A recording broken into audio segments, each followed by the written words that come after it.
bien, on est en début de troisième semaine, quatrième du chrono. C'est une performance exceptionnelle pour Paul Sexas. Oui, c'est clair, c'est une très belle journée pour Paul. On est à l'entame effectivement de cette troisième semaine. On sait qu'elle est importante, très importante, et c'est clair que ce début de troisième semaine commence parfaitement bien pour Paul. C'est clair, c'est ce qu'on avait imaginé, un top 5, quatrième, donc effectivement, oui, c'est une très belle perf. Il est là où vous l'attendez sur cet exercice du contre-la-montre?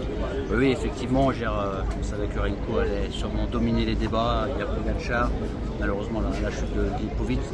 Non, honnêtement, c'était une très belle bataille qu'a livré Paul aujourd'hui, et une grande satisfaction. Quatrième, il a récupéré un tout petit peu de temps sur Del Toro. Voilà, donc honnêtement, quatrième du classement général, c'est parfait. Il creuse surtout sur Ayuso, et du coup, il se rapproche forcément du podium. Vous ne pouvez plus vous cacher, là, cette troisième semaine, ça va être pour le podium. On avance depuis le départ. Honnêtement, on est dans une troisième semaine. C'est pas une grande surprise, qui est extrêmement difficile, notamment l'étape de samedi qui est juste monstrueuse. Donc on va malgré tout avancer avec prudence. Voilà, on va essayer de faire le maximum, d'aller le plus haut possible au niveau du classement général. Soyez rassurés là-dessus.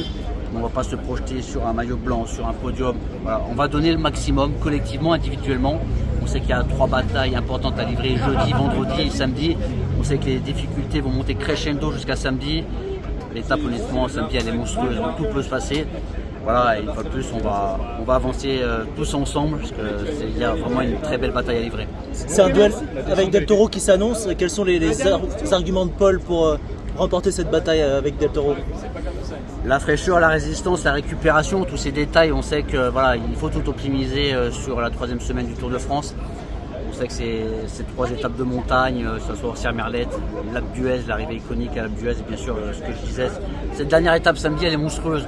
Donc c'est difficile de se projeter quand vous êtes au départ samedi d'une étape avec la Croix de Fer, Télégraphe, Galibier, Sarenne et le finish à l'Alpe d'Huez.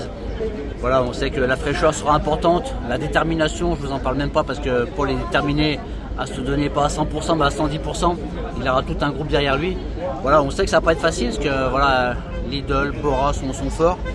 On perd malgré tout un adversaire solide avec Lipovic aujourd'hui. Et voilà, on va tout donner pour aller le plus haut possible samedi.